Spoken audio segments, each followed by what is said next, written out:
Hello' everyone, এতিয়া খাই আছোঁ গৰম গৰম পেটিছ আৰু চাহ পানী দুয়োজনে খাই ল'লোঁ। আৰু তাৰপিছতে আহি গ'লোঁ শিৱসাগৰৰ বৰপুখুৰীলৈকে। এই শিৱসাগৰৰ বৰপুখুৰীটো প্ৰায় 300 বছৰ আগতে খন্দোৱা। এইবোৰ হৈছে শিৱসাগৰৰ ঐতিহাসিক চিহ্ন।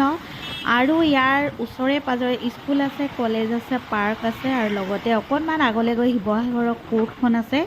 তাৰপিছতে আছে টাই যাদুঘৰ, আৰু সেইটো কাৰণে লগতে আছে শিৱদৌল। সেইটো কাৰণে এইডোখৰত বহুত ভিৰ হয় আৰু প্ৰায় দূৰ দূৰণিৰ পৰা মানুহো আহে চাবলৈ, যিহেতু ইয়াৰ ভিউটো বিৰাটেই ভাল লাগে।